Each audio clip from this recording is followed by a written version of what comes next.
दृष्टि आईएएस के InFocus programme में एक बार फिर आपका स्वागत है। मेरा नाम है मनीष। हाल ही में कांग्रेस नेता राहुल गांधी ने उत्तर प्रदेश के रायबरेली से अपना नामांकन पत्र लोकसभा चुनाव 2024 के लिए दाखिल किया। राहुल गांधी केरल के वायनाड से भी लोकसभा उम्मीदवार हैं। इस संदर्भ में लगातार एक बहस चल रही है कि क्या किसी उम्मीदवार को 2 निर्वाचन क्षेत्रों से लड़ने की अनुमति प्रदान की जानी चाहिए।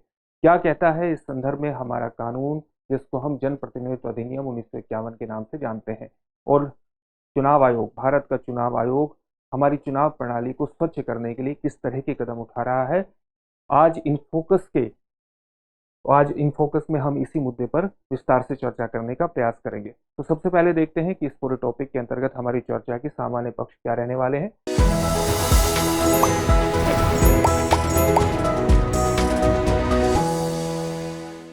सबसे पहले हमने उस खबर को जान लिया है जिसके कारण ये पूरा टॉपिक चर्चा में है। इसके बाद हम देखेंगे कि किसी लोकसभा उम्मीदवार को कितनी सीट से चुनाव लड़ने की अनुमति प्रदान की गई है, और इसी संदर्भ में जनप्रतिनिधित्व अधिनियम 1951 का कानून विशेष रूप से महत्वपूर्ण हो जाता है। लोकसभा का उम्मीदवार होने के लिए न्यूनतम आयु कितनी है, और साथ ही किसी लोकसभा उम्मीदवार को अर्ह यानी अयोग्य होने के लिए किस तरह की शर्तें रखी गई है। ईसीआई हाल ही में किस तरह के बदलाव ईसीआई ने किए हैं, यानी इलेक्शन कमीशन ऑफ इंडिया ने किया है, ताकि चुनाव प्रणाली को स्वच्छ बनाया जा सके। इन सभी मुद्दों पर बात करेंगे और अंत में आपके लिए एक अभ्यास प्रश्न होगा जिसका उत्तर आपको कमेंट बॉक्स में कमेंट करके देना होगा। ये जो पूरा विषय है यूपीएससी की मुख्य परीक्षा के सामान्य अध्ययन प्रश्न पत्र 2 से जुड़ता है। हम आगे बढ़ें इससे पहले आप हमारे चैनल को सब्सक्राइब जरूर करिए और बेल आइकन दबाइए, ताकि हमारे सभी प्रोग्राम का नोटिफिकेशन आप प्राप्त कर सके, उन प्रोग्राम से आप जुड़ सके, उनका लाभ उठा सके। साथ ही इन सभी प्रोग्राम की पीडीएफ फाइल इनफोकस दृष्टि आईएएस के टेलीग्राम चैनल पर उपलब्ध कराई जा रही है। डिस्क्रिप्शन में दिए गए लिंक पर जाकर के वहां से आप पीडीएफ फाइल डाउनलोड कर सकते हैं। तो सबसे पहले जानने का प्रयास करते हैं कि कोई उम्मीदवार कितनी सीट से चुनाव लड़ सकता है और इसका निर्धारण कहाँ किया गया है। तो इसका निर्धारण कहाँ पर किया गया है? Representation of the people act 1951 यानी जन प्रतिनिधित्व अधिनियम 1951 में किया गया है, और इसका एक सब क्लोज है, सब सेक्शन है 33(7), जो कहता है कि कोई भी लोकसभा उम्मीदवार 2 सीट से चुनाव लड़ सकता है, यानी ये 2 सीट से चुनाव लड़ने की अनुमति प्रदान करता है। और ये व्यवस्था कब लाई गई थी? ये व्यवस्था 1996 में एक संशोधन के माध्यम से लाई गई थी। एक संशोधन के माध्यम से इस व्यवस्था को पेश किया गया था। उससे पहले कोई लोकसभा उम्मीदवार कितनी भी सीटों से चुनाव लड़ सकता था, संख्या पर किसी तरह का कोई प्रतिबंध नहीं था। साथ ही representation of the people act 1951 का सेक्शन 70 कहता है कि एक उम्मीदवार एक समय में एक ही सीट का प्रतिनिधित्व कर सकता है। इसका मतलब क्या हुआ कि अगर कोई उम्मीदवार दोनों सीटों से चुनाव जीत जाता है तो चुनाव समाप्ति के बाद उसको एक सीट खाली करनी होगी, और चुनाव के बाद उस सीट पर उपचुनाव किया जाएगा। और यहीं पर इस व्यवस्था पर एक सवाल भी उठाया जाता है, और इस सवाल पर एक भूतपूर्व चीफ इलेक्शन कमिश्नर, जिनको हम एन गोपालास्वामी जो थे, और एन गोपालास्वामी का कार्यकाल 2006 से 2009 था। तो एन गोपालास्वामी ने इस व्यवस्था पर सवाल उठाए हैं और कहा है कि कई सीट से चुनाव लड़ने के विरोध का जो मूल कारण है ये उपचुनाव ही है। जो उपचुनाव कराने पड़ते हैं कि कोई उम्मीदवार या बहुत से उम्मीदवार ऐसे हैं जो 2 सीटों से चुनाव लड़ते हैं, तो चुनाव समाप्ति के बाद वैसे उम्मीदवार जो दोनों सीटों से चुनाव जीत जाते हैं तो कई सीटों पर उपचुनाव की व्यवस्था करनी पड़ती है, और इस व्यवस्था के कारण ही 2 सीटों से चुनाव लड़ने की जो अनुमति है ये एक आलोचना का कारण बनती है। इसी कारण से चुनाव आयोग और विधि आयोग ने कई बार सिफारिश की है कि लोकसभा उम्मीदवार को एक ही सीट से चुनाव लड़ने की अनुमति सामान्य तौर से प्रदान की जानी चाहिए, लेकिन इसमें जनप्रतिनिधित्व अधिनियम 1951 में संशोधन करने की आवश्यकता होगी। और संशोधन मुश्किल इसलिए है क्योंकि राजनेता इस पर सहमत नहीं है, और बेसिकली उन्हें ही संसद से इस तरह के संशोधन को पारित करना होगा। इसलिए इसमें एक महत्वपूर्ण मुश्किल ये आती है। साथ ही लोकसभा चुनाव लड़ने के लिए कोई व्यक्ति किसी भी निर्वाचन क्षेत्र में पंजीकृत हो सकता है। यानी इसका मतलब क्या हुआ? इसका मतलब ये हुआ कि अगर आप किसी राज्य विधानसभा का चुनाव लड़ना चाहते हैं तो उस राज्य में आपको आपका मतदाता के रूप में पंजीकृत होना आपके लिए आवश्यक है। लेकिन अगर आप लोकसभा का चुनाव लड़ना चाहते हैं तो आप देश के किसी भी निर्वाचन क्षेत्र में पंजीकृत हैं तो आप कहीं से भी चुनाव लड़ सकते हैं, केवल 3 राज्यों को छोड़ करके। कौन कौन से राज्य? असम, लक्षद्वीप और सिक्किम। यानी अगर आप असम, लक्षद्वीप और सिक्किम से लोकसभा के उम्मीदवार होना चाहते हैं, लोकसभा से चुन करके आना चाहते हैं, तो आपका इन राज्यों में ही मतदाता के रूप में पंजीकृत होना आवश्यक है। जबकि बाकी क्षेत्रों के लिए ऐसा नहीं है, आप देश के किसी भी निर्वाचन क्षेत्र में कहीं भी पंजीकृत हो सकते हैं और कहीं से भी चुनाव लड़ सकते हैं। इस प्रकार की व्यवस्था की गई है हमारे यहाँ पर। तो अब हम सामान्य तौर से जान लेते हैं कि अगर आपको लोकसभा या विधानसभा चुनाव लड़ना है, कि कोई भी उम्मीदवार लोकसभा और विधानसभा का चुनाव लड़ना चाहता है, तो उसके लिए न्यूनतम आयु का निर्धारण कितना किया गया है? 25 वर्ष का निर्धारण किया गया है। जबकि राज्यसभा और राज्य विधान परिषद के लिए जो न्यूनतम आयु का निर्धारण है वो 30 वर्ष किया गया है। यानी 30 वर्ष या उससे अधिक आयु आपकी होनी चाहिए राज्यसभा का मेंबर होने के लिए, राज्य विधान परिषद का मेंबर होने के लिए। लेकिन आम चुनाव लड़ने के लिए न्यूनतम शैक्षणिक योग्यता निर्धारित नहीं की गई है। यानी लोकसभा चुनाव लड़ने के लिए आपकी न्यूनतम शैक्षणिक योग्यता क्या होनी चाहिए, आपकी क्वालिफिकेशन न्यूनतम क्या होनी चाहिए, इसका किसी प्रकार से कोई निर्धारण नहीं किया गया है। लेकिन कुछ अर्हताएं निर्धारित की गई है। जैसे लोकसभा का उम्मीदवार होने के लिए आपके लिए जरूरी है कि आप भारत के नागरिक हों, देश के किसी निर्वाचन क्षेत्र में वैध मतदाता के रूप में आपका पंजीकृत होना आवश्यक है, और साथ ही 2 वर्ष से अधिक की सजा वाले किसी भी अपराध में आपकी दोष सिद्धि नहीं होनी चाहिए, यानी आपका कन्विक्शन नहीं होना चाहिए।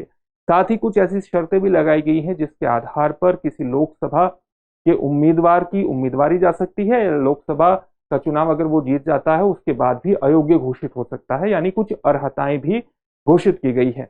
कुछ अर्हताएं किस प्रकार से घोषित की गई हैं, जैसे कुछ अयोग्यताएं किस प्रकार से घोषित की गई हैं? घोषित इस प्रकार से है कि अगर भारत सरकार या राज्य सरकार के अधीन कोई भी व्यक्ति, कोई उम्मीदवार या लोकसभा का सदस्य लाभ का पद धारण करता है तो उसे तुरंत अयोग्य घोषित किया जा सकता है। साथ ही अगर कोई व्यक्ति मानसिक रूप से, कोई उम्मीदवार मानसिक रूप से विकसित है एवं सक्षम न्यायालय द्वारा इस प्रकार से घोषित भी किया गया है तो भी ये अयोग्यता की शर्त को पूरा करता है। साथ ही अगर कोई उम्मीदवार अनुन्मोचित दिवालिया हो, यानी अनडिस्चार्ज इंसॉल्वेंट हो, तो भी वो अयोग्यता की शर्त को पूरा करता है। इसमें ये एक बात ये भी है कि अगर कोई व्यक्ति भारत का नागरिक नहीं है या किसी विदेशी राज्य की नागरिकता स्वेच्छा से हासिल कर लेता है तब भी वो अयोग्य घोषित हो जाता है। अगर कोई व्यक्ति 2 वर्ष से अधिक की सजा वाले किसी मामले में कन्विक्ट हो जाता है तो वो तुरंत अयोग्य घोषित हो जाता है। और साथ ही भले ही व्यक्ति जमानत पर हो लेकिन दोष सिद्धि के बाद एवं उसकी अपील निपटान के लिए लंबित हो, यानी अगर दोष सिद्ध हो जाता है तो भले ही वो जमानत पर हो या उसकी इसके खिलाफ जो अपील है वो चाहे लंबित भी हो, उसके बावजूद भी वो अयोग्य ही होगा। साथ ही कुछ ऐसे गंभीर अपराधों की श्रेणियां भी बनाई गई है जिन अपराधों में 2 साल की जो सीमा है उसका निर्धारण करना आवश्यक नहीं है। जैसे महिलाओं के प्रति गंभीर अपराध अगर किसी ने किया है तो वो तुरंत अयोग्य घोषित हो जाएगा अगर उसका कन्विक्शन हो जाता है। उसमें ये मायने नहीं रखता कि कितने साल की सजा मिल रही है। तो इस प्रकार की अर्हताएं और अनर्हताएं घोषित की गई हैं, अयोग्यताएं घोषित की गई हैं उम्मीदवार के लिए। और अगर कोई व्यक्ति चुना भी जाता है संसद के रूप में या राज्य विधानसभा के लिए तो इस तरह की योग्यताएं और अयोग्यताएं निर्धारित की गई है। साथ ही ईसीआई यानी chief election commission of India के द्वारा चुनाव प्रणाली को स्वच्छ करने के लिए भी कुछ निर्धारण किए गए हैं, या आप कह सकते हैं कि हाल ही में कुछ बदलाव किए गए हैं ताकि हमारी जो चुनाव प्रणाली है वो स्वच्छ हो सके। जैसे एक महत्वपूर्ण बदलाव चुनाव के दौरान राजनीतिक दलों को मिलने वाली फंडिंग में संशोधन करके किया गया है।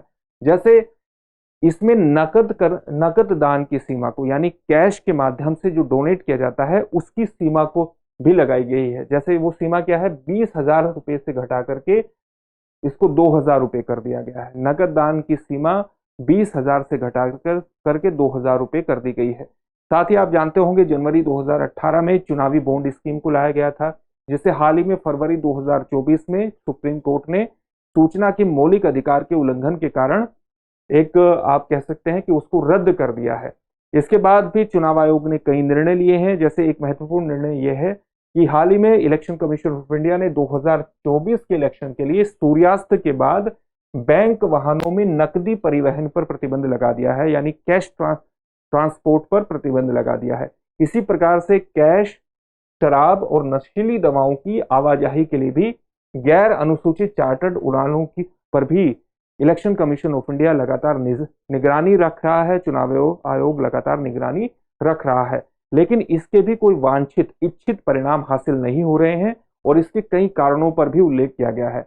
यानी इसके कई कारण बताए गए हैं कि इतने कदम उठाने के बाद भी वांछित परिणाम नहीं मिल रहे हैं और इस पर एसोसिएशन फॉर डेमोक्रेटिक रिफॉर्म्स के संस्थापक सदस्य जगदीप ठोकर का ये कहना है कि राजनीतिक दलों ने इन सभी उपायों से बच निकलने के रास्ते निकाल लिए हैं, यानी इनको दरकिनार करने के तरीके को ढूंढ लिया है। साथ ही उम्मीदवारों के बाहुबल को लेकर के किसी प्रकार का कानून नहीं लाया गया है और उम्मीदवारों के बाहुबल को लेकर के उनकी मसल पावर को रोकने से संबंधित कोई कानून नहीं लाया गया है। इसका कारण यह बताया जाता है क्योंकि मसल पावर का इस्तेमाल सामान्य तौर से राजनेताओं द्वारा ही किया जाता है और ये एक आपराधिक कृत्य है और इस पर किसी तरह का प्रतिबंध लगाने के लिए जरूरी है कि संसद द्वारा ही किसी कानून का निर्माण होगा और इसलिए इसमें ये सबसे बड़ी परेशानी आ रही है कि संसद ने बाहुबल को लेकर के किसी प्रकार का कानून विशेष नहीं बनाया है। केंद्रीय अर्धसैनिक बलों यानी पैरामिलिट्री फोर्सेस से बूथ कैप्चरिंग की घटनाएं निश्चित रूप से कम हुई हैं, लेकिन अपने आप में केंद्रीय पैरामिलिट्री फोर्सेस का इस्तेमाल करना हमारे लोकतंत्र के लिए कोई बहुत गर्व करने की बात नहीं है। इस चुनाव की जो फंक्शनिंग है वो अपने आप में इतनी स्मूथ होनी चाहिए, इतनी सरल होनी चाहिए कि पैरामिलिट्री फोर्सेस की आवश्यकता ही न पड़े। इस तरह की बातें कही गई हैं। इससे संबंधित एक प्रश्न भी देखते हैं। प्रश्न क्या है? जन प्रतिनिधित्व अधिनियम 1951 के किस सेक्शन के अनुसार एक उम्मीदवार एक समय में केवल एक ही सीट का प्रतिनिधित्व कर सकता है? आपके ऑप्शन हैं सेक्शन 29, सेक्शन 33, सेक्शन 70, उपरोक्त में से कोई नहीं। इस प्रश्न का उत्तर आप हमें कमेंट बॉक्स में कमेंट करके जरूर दीजिए। साथ ही हमारे चैनल को भी सब्सक्राइब करिए और बेल आइकन दबाइए ताकि सभी प्रोग्राम का आपको नोटिफिकेशन मिल सके। फिर से एक नई सेशन में आपसे मुलाकात होगी। धन्यवाद।